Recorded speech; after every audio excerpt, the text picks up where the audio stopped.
बृहस्पतिवार व्रत कथा। बोले विष्णु भगवान की जय। एक समय की बात है, भारतवर्ष में प्रतापी और दानी राजा राज्य करता था। वह नित्य प्रतिदिन गरीबों और ब्राह्मणों की सहायता करता था, हर दिन दान पुण्य करता। लेकिन यह बातें उनकी रानी को बिल्कुल पसंद नहीं थी। वह ना गरीबों को दान देती और ना ही भगवान का पूजन करती। राजा से भी दान पुण्य करने के लिए मना करती। एक दिन की बात है, राजा तो शिकार खेलने बंद हो गए थे। घर में रानी और दासी थी। उसी समय बृहस्पति देव साधु के वेश में राजा के महल में भिक्षा के लिए आए और भिक्षा मांगी तो रानी ने भिक्षा देने से इनकार कर दिया। रानी कहने लगी, हे साधु महाराज, मैं तो इस दान और पुण्य से तंग आ गई हूँ। मेरे पति सारा धन लुटाते रहते हैं। अब तो मेरी यही इच्छा है कि हमारा सारा धन नष्ट हो जाए, ना रहेगा बांस ना बजेगी बांसुरी। साधु बाबा कहने लगे, देवी तुम तो बड़ी विचित्र हो। संतान और धन को तो सभी चाहते हैं, पुत्र और लक्ष्मी तो पापी के घर में भी होना चाहिए। यदि तुम्हारे पास धन अधिक है तो भूखे मनुष्य को भोजन कराओ, प्यासों के लिए प्याऊ लगवाओ, मुसाफिरों के लिए धर्मशाला खुलवाओ, निर्धन की कन्याओं का विवाह करवाओ। ऐसे और भी कई काम हैं जिनके करने से तुम्हारा यश लोक और परलोक में फैलेगा। लेकिन रानी पर इन बातों का कोई प्रभाव नहीं पड़ा। वह कहने लगी, महाराज आप मुझे ना समझाइए, मुझे ऐसे धन की आवश्यकता नहीं है जिसे हर किसी को बांटती फिरूं। तब साधु बाबा कहने लगे, यदि तुम्हारी ऐसी ही इच्छा है तो ऐसा ही होगा। जैसा मैं कहता हूँ वैसा करना। बृहस्पतिवार के दिन घर को लीपना, अपने सिर को धोकर स्नान करना, पट्टी चढ़ाकर कपड़े धोना, और ऐसे करने से तुम्हारा सारा धन नष्ट हो जाएगा। इतना कहकर साधु बाबा वहाँ से चले गए। साधु के कहे अनुसार रानी ने अभी 3 बृहस्पतिवार ही बिताए थे कि जिससे उसका सारा धन नष्ट हो गया। अब तो भोजन के लिए भी राजा का परिवार तरसने लगा। एक दिन राजा अपनी रानी से बोले, रानी तुम यहीं पर रहो, मैं दूसरे देश जाता हूँ क्योंकि यहाँ पर तो सभी मुझे जानते हैं, इसलिए मैं कोई छोटा काम भी नहीं कर सकता। देश चोरी तो परदेश भी एक बराबर होती है। और ऐसा कहकर राजा परदेश को चला गया। वहाँ जंगल में जाते लकड़ी काट कर लाता और शहर में बेचता। इस तरह अपना जीवन व्यतीत करने लगा। इधर राजा के परदेश जाते ही रानी और दासी दुखी रहने लगी। एक बार रानी और दासी को तो 7 दिन तक बिना भोजन के रहना पड़ा। तो रानी ने अपनी दासी से कहा, हे दासी, पास ही के शहर में मेरी बहन रहती है, वह बहुत धनवान है, तो उसके पास जा और वहाँ से कुछ बेच ले आ। थोड़े दिन के लिए गुजारा बसर हो जाएगी। दासी रानी की बहन के पास गई। उस दिन गुरुवार का दिन था और रानी की बहन उस समय बृहस्पतिवार व्रत की कथा सुन रही थी। दासी ने रानी की बहन को अपनी सारी रानी का संदेश दिया, लेकिन रानी की बड़ी बहन ने कोई भी उत्तर नहीं दिया। जब दासी को रानी की बहन से कोई उत्तर नहीं मिला तो वह बहुत दुखी हुई और उसे क्रोध भी आया। वह वापस आई। दासी ने वापस आकर रानी को सारी बात बता दी और कहने लगी कि रानी, आपकी बहन ने बहुत ही बड़ी आदमी है, वह तो छोटे मनुष्य से बात नहीं करती। उधर रानी की बहन ने सोचा कि मेरी बहन की दासी आई थी पर मैं उससे नहीं बोली, इससे वह बहुत दुखी हुई होगी। यह सोचकर कथा को सुनकर पूजा समाप्त करते वह भागी। अपनी बहन के घर आई और कहने लगी, हे बहन, आज बृहस्पतिवार का दिन है, मैं बृहस्पतिवार का व्रत कर रही थी। तुम्हारी दासी मेरे घर गई, पर जब तक कथा होती है तब तक मैं तो ना उठती हूँ और ना ही बोलती हूँ, इसलिए मैं नहीं बोली। कहो दासी, तुम क्यों गई थी? तब रानी कहने लगी, बहन तुमसे क्या छिपाऊँ, हमारे घर में खाने तक को अनाज नहीं था। और ऐसा कहते कहते रानी की आंखें बढ़ाई। उसने दासी समेत पिछले 7 दिन से भूखा रहने की सारी बात अपनी बहन को बता दी। तब रानी की बहन बोली, देखो बहन, भगवान बृहस्पति देव सभी के मनोकामना पूरी करते हैं। अंदर जाकर देखो, शायद तुम्हारे घर में भी अनाज रखा हो। पहले तो रानी को विश्वास नहीं हुआ, पर जब बहन बार बार कहने लगी तो उसने अपनी दासी को अंदर भेजा। दासी अंदर गई तो उसे एक अनाज से भरा घड़ा मिल गया। यह देखकर दासी को बड़ी हैरानी हुई। तब दासी रानी से कहने लगी, हे रानी, देखो, जब हमें भोजन नहीं मिला तो हम रोज ही व्रत करते हैं, क्यों ना इस व्रत की कथा और व्रत का विधि पूछ ली जाए। इससे हम भी बृहस्पतिवार का व्रत किए करेंगे। तब रानी ने अपनी बहन से बृहस्पतिवार व्रत के बारे में पूछा। तब उसकी बहन कहने लगी, है बृहस्पतिवार के व्रत में चने की दाल और मुनक्का से विष्णु भगवान का केले की जड़ में पूजा करें और दीपक जलाएं। व्रत कथा सुनना और पीले भोजन करना, इससे बृहस्पति देव प्रसन्न होते हैं। व्रत और पूजा की सारी विधि बताकर रानी की बहन अपने घर चली आई। 7 दिन के बाद जब गुरुवार आया तो रानी और दासी दोनों ने व्रत रखा। गुड़शाला में जाकर चना और गुड़ ले आई, फिर उसे केले की जड़ में भगवान विष्णु का पूजन किया।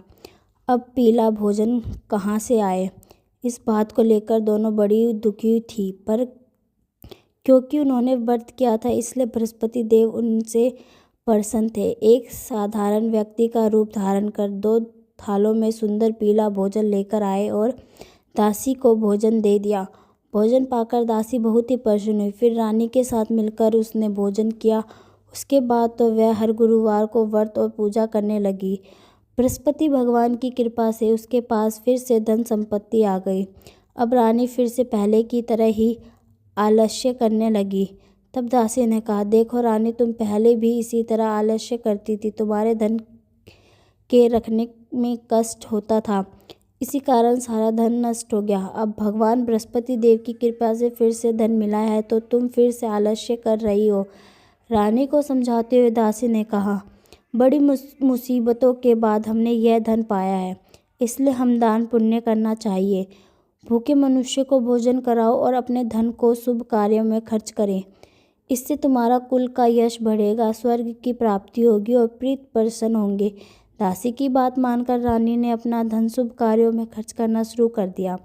पूरे नगर में उसका यश फैलने लगा। उधर प्रदेश में राजा बहुत दुखी था। रोज लकड़ियां काट कर लाता और उन्हें बेचता, इससे अपना गुजारा करता था। एक दिन दुखी होकर जंगल में ही एक पेड़ के नीचे बैठ गया। अपनी दशा को याद करने व्याकुल होकर रोने लगा। उस दिन बृहस्पतिवार का दिन था। तब उसने देखा कि निर्जन वन में एक साधु प्रकट हुए। साधु के वेश में स्वयं बृहस्पति देव भगवान थे। वे लकड़हारे के सामने आकर बोले, हे लकड़हारा, इस सुनसान जंगल में तुम चिंता में क्यों बैठे हो? तब लकड़हारे ने अपने दोनों हाथ जोड़ लिए, प्रणाम किया और कहने लगा, हे महात्मा जी, आप तो अंतर्यामी हैं, सब कुछ जानने वाले हैं, मैं आपसे क्या कहूँ। इतना कहकर रोने लगा और साधु को अपनी सारी बात बता दी। तब साधु बाबा ने कहा कि तुम्हारी पत्नी ने बृहस्पतिवार के दिन बृहस्पति भगवान का निरादर किया था, इस कारण बृहस्पति भगवान नाराज हो गए और तुम्हारी यह दशा हो गई। अब तुम चिंता मत करो और मेरे कहे अनुसार करो, तुम्हारे सभी कष्ट दूर हो जाएंगे।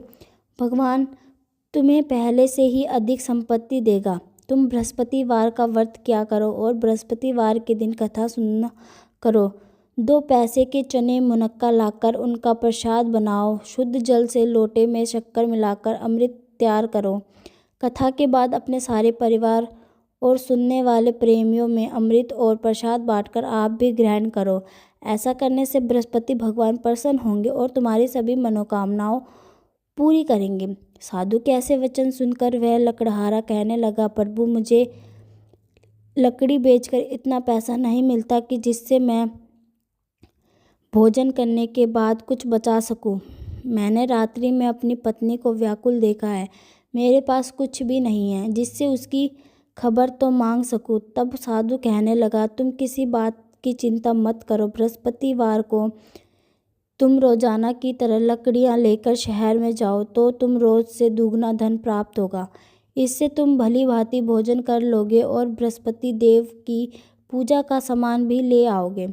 और बृहस्पतिवार की कहानी इस प्रकार से है। प्राचीन काल में एक ब्राह्मण था। वह बहुत निर्धन था। उसकी कोई संतान भी नहीं थी। उसकी पत्नी बहुत मलिनता के साथ रहती। वह ना स्नान करती, ना किसी देवता का पूजा करती। इससे ब्राह्मण देवता बड़े दुखी थे। बेचारे बहुत कुछ कहते किंतु उसका कुछ भी परिणाम नहीं निकला। भगवान की कृपा से ब्राह्मण की स्त्री ने कन्या रूपी रतन पैदा हुई। वह कन्या बड़ी होने पर प्राप्त काल स्नान करती, भगवान विष्णु की पूजा करती और बृहस्पतिवार का व्रत करती। अपने पूजा पाठ को समाप्त करके विद्यालय से ले जाती और अपनी मुट्ठी में जौ भर कर ले जाती और पाठशाला के मार्ग में डालती जाती। तब ये जो स्वर्ण के हो जाते तो लौटते समय उनके बीन कर घर ले आती। एक दिन की बात है, वह बालिका सूत में उन सोने के जय को फटक रही साफ कर रही थी। तब उसकी माता ने देख लिया और कहने लगी, हे बेटी, सोने तेज जट फटकने के लिए तो सूत भी सोने का होना चाहिए।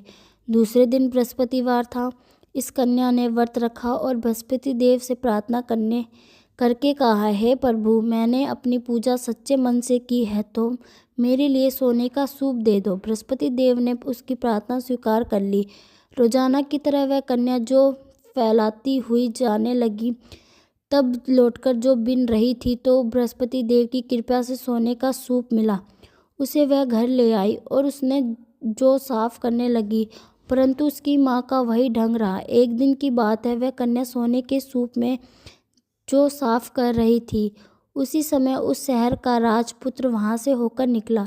इस कन्या के रूप और कार्य को देखकर मोहित हो गया। अपने घर आकर भोजन और जल त्याग कर उदास होकर लेट गया। राजा को जब इस बात का पता चला तो वह प्रधानमंत्री के साथ उस के पास आए और कहने लगे, हे बेटा, तुमने किस बात का कष्ट है? क्या किसी ने तुम्हारा अपमान किया अथवा कोई और कारण? कहो, मैं वही कार्य करूँगा जिससे तुम्हारी प्रशंसा होती है। अपने पिता के राजकुमार ने बातें सुनी तो वह कहने लगा, पिताजी, मुझे आपकी कृपा से किसी बात का दुख नहीं है। किसी ने मेरा अपमान भी नहीं किया, पर मैं उस लड़की से विवाह करना चाहता हूँ जो सोने की सूत में जो साफ कर रही थी।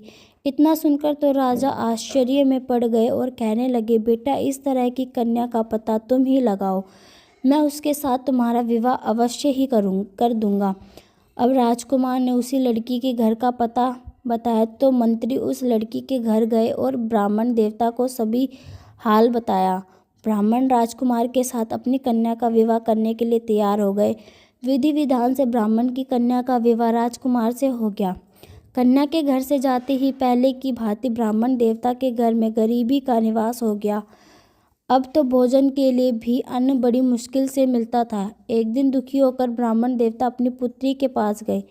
बेटी ने पिता की दुखी अवस्था को देखकर तो अपनी माँ का हाल पूछा। तब ब्राह्मण ने सभी हाल कह दिए। कन्या ने बहुत सा धन देकर अपने पिता को विदा कर दिया। इस तरह ब्राह्मण का कुछ समय सुख से बीता। कुछ दिन बाद फिर से वही हाल हो गया। ब्राह्मण अपनी कन्या से यहाँ गया और सारा हाल कहा तो लड़की कहने लगी, पिताजी, आप माता जी को यहीं ले आओ, मैं उन्हें विधि बता दूंगी जिससे गरीबी दूर हो जाएगी। ब्राह्मण देवता अपनी पत्नी को साथ लेकर पहुँचे तो बेटी अपनी माँ को समझाने लगी, हे माँ, तुम प्राप्त काल उठकर पहले स्नान करके भगवान विष्णु की पूजा किया करो, बृहस्पतिवार को व्रत किया करो और कथा पढ़ा करो तो तुम्हारी सारी दरिद्रता दूर हो जाएगी।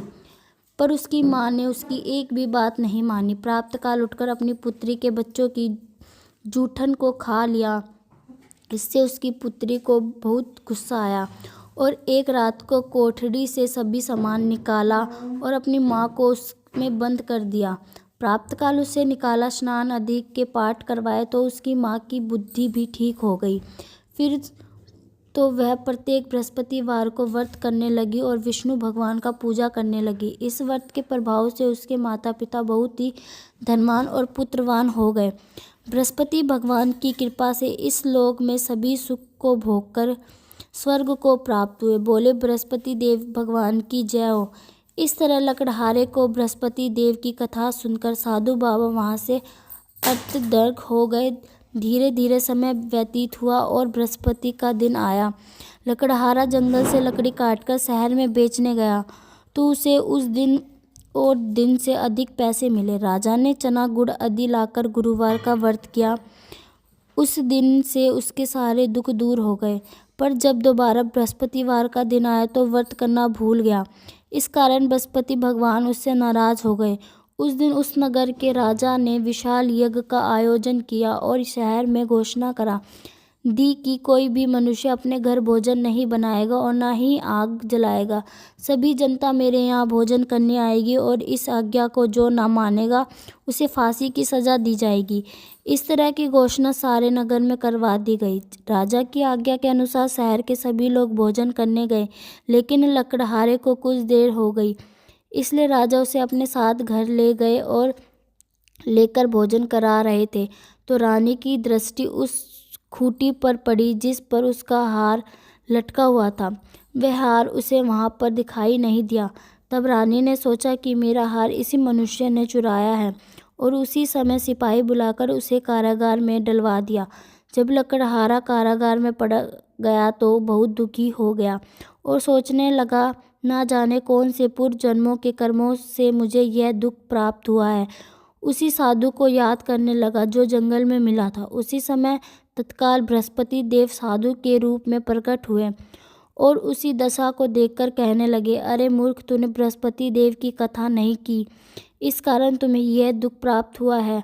अब तू चिंता मत कर, बृहस्पतिवार के दिन कारागार के दरवाजे पर तुझे 4 पैसे पड़े मिलेंगे। उससे तू बृहस्पति देव की पूजा करना तो तेरे सारे दुख दूर हो जाएंगे। बृहस्पतिवार का दिन आने पर उसने 4 पैसे मिले। लकड़हारी ने कथा कही। उसी रात्रि को बृहस्पति देव ने उस नगर के राजा को स्वप्न में कहा, हे राजन, तुमने जिस आदमी को कारागार में बंद किया वह निर्दोष है, वह राजा है, उसे छोड़ दो। रानी का हार उसी खूंटी पर लटका है। अगर तुम ऐसे नहीं करोगे तो तुम्हारा राज्य नष्ट हो जाएगा। इस तरह की रात्रि स्वप्न को देखकर जब राजा सुबह उठा तो कोठी में हार देखकर लकड़हारे को बुलाया और उसे क्षमा मांगी। लकड़हारे को योग सुंदर वस्त्र आभूषण देकर विदा किया। बृहस्पति देव की आज्ञा से लकड़हारा अपने नगर कुचल दिया। जब राजा अपने नगर में निकट पहुंचा तो उसे बड़ा आश्चर्य हुआ। नगर में पहले से ही अधिक बाग, तालाब, कुएं, बहुत से धर्मशाला, मंदिर आदि बने हुए थे। राजा ने पूछा, यह किसका बाग और धर्मशाला है? तो नगर के सभी लोग कहने लगे, यह तो सब रानी और दासी के हैं। अब राजा को आश्चर्य हुआ और गुस्सा भी आया। जब रानी ने खबर सुनी कि राजा आ रहे हैं तो उन्होंने दासी से कहा, दासी देखो, राजा हमें कितनी बुरी हालत में छोड़कर गए थे, अब हमारी ऐसी हालत देखकर वह लौट ना जाए, इसलिए तुम दरवाजे पर खड़ी हो जाओ। आज्ञा के अनुसार दासी दरवाजे पर खड़ी हो गई। जब राजा आए तो उन्हें अपने साथ लेवा गई। अब राजा ने क्रोध करके अपनी रानी से पूछा, बताओ यह धन तुम्हें कैसे प्राप्त हुआ? तब रानी और दासी ने कहा कि हमें तो यह सब धन बृहस्पति देव के व्रत के प्रभाव से प्राप्त हुआ है। अब तो राजा के निश्चय किया कि 7 रोज बाद तो सभी बृहस्पति देव का पूजन करेंगे, पर मैं रोज बृहस्पतिवार देव का पूजन नहीं किया करूँगा। दिन में 3 बार कहानी कहूँगा और रोज व्रत करूँगा। अब हर समय राजा के दुपट्टे में चने की दाल बंधी रहती थी। राजा दिन में 3 बार कहानी कहता। एक रोज राजा ने सोचा कि चलो अपनी बहन के यहाँ मिलकर आते हैं। इस तरह निश्चय करके राजा घोड़े पर सवार हो अपनी बहन के यहाँ चला गया। मार्ग में उसने देखा कि कुछ आदमी एक मुर्दे को लिए जा रहे थे। उन्होंने रोककर राजा कहने लगे, अरे भाइयों रुको, मेरी बृहस्पति देव की कथा सुन लो। तो वह कहने लगे, लो, हमारा तो आदमी मर गया, इससे अपनी कथा की पड़ी है। पर उसमें से कुछ आदमी बोले, अच्छा ठीक है, कहो, हम तुम्हारी कथा भी सुनेंगे। राजा ने दाल निकाली और कथा कहने लगा। जब कथा आदि हुई तो मुर्दा हिलने लगा। जब बृहस्पति देव की कथा समाप्त हो गई तो राम राम करके वहाँ से मनुष्य उठकर खड़े हो गए। राजा आगे चला। आगे मार्ग में उसी एक किसान खेत में हल चलाता मिला। राजा ने उसे देखकर उसे रोककर कहने लगा, हे भैया, मेरे बृहस्पतिवार की कथा सुन लो। किसान कहने लगा, जब तक मैं तेरी कथा सुनूंगा तब तक तो मेरे 4 हरिया जोत लूँगा। जा तू अपनी कथा किसी और को सुनाना। अब राजा आगे चला गया। राजा के हटते ही बैल पछाड़ खाकर गिर गई। किसान के पेट में बड़े जोर से दर्द होने लगा। उसी समय उसकी माँ रोटी लेकर आई। उसने जब देखा तो अपने बेटे से हाल पूछा। बेटे ने सभी हाल कह दिया तो बुढ़िया दौड़ी दौड़ी उस घुड़सवार के पास गई और उससे कहने लगी, मैं तेरी कथा सुनूंगी, तुम अपनी कथा मेरे खेत पर चलकर कहो। अब राजा ने बुढ़िया के खेत पर जाकर कथा कही। उसे सुनते ही बैल उठकर खड़े हो गए और किसान के पेट का दर्द भी बंद हो गया। चलते चलते राजा अपनी बहन के घर पहुंच गया। बहन ने भाई की खूब मेहमानी की। दूसरे रोज जब प्रातःकाल राजा जग तो देखने लगा कि सभी लोग भोजन कर रहे हैं, तो राजा अपनी बहन से कहने लगा, ऐसा कोई मनुष्य है जिसने भोजन नहीं किया हो तो मेरी बृहस्पतिवार की कथा सुन ले। तो बहन कहने लगी, भैया यह देश तो ऐसा ही है, यहाँ पहले लोग भोजन करते हैं और बाद में कुछ और काम करते हैं, लेकिन अगर कोई पड़ोस में है तो मैं दिखाती हूँ। ऐसा कहकर वह देखने लगी, पर उसे कोई भी ऐसा व्यक्ति नहीं मिला जिसने भोजन ना किया हो। अंत में वह एक कुम्हार के घर में गई। उस कुम्हार का लड़का बीमार था।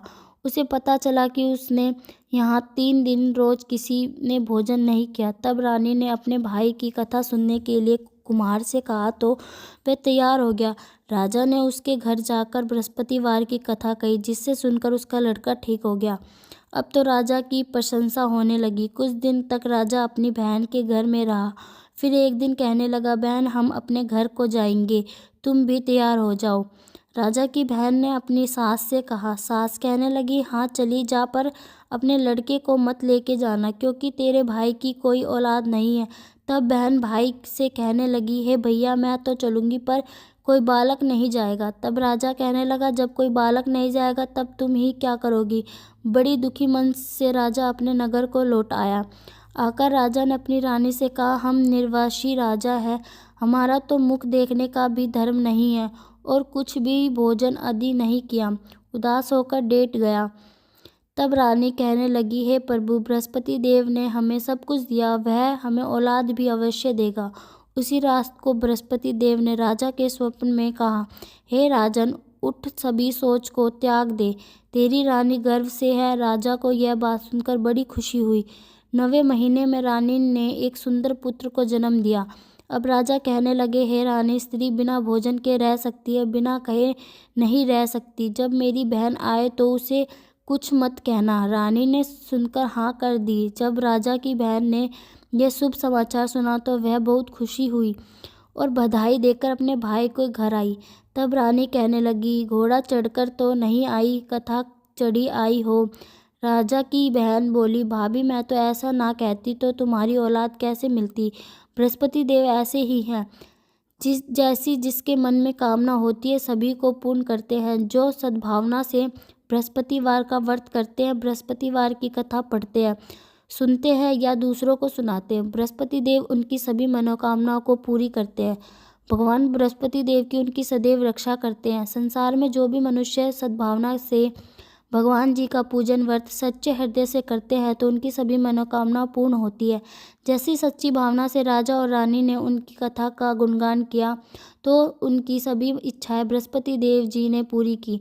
इसलिए कथा सुनने के बाद प्रसाद लेकर जाना चाहिए और हृदय में उनका मनन करते हुए जयकारा बोलना चाहिए। बोलो बृहस्पति देव भगवान की जय हो। विष्णु भगवान की जय हो। बृहस्पति भगवान की आरती। ओम जय बृहस्पति देवा। ओम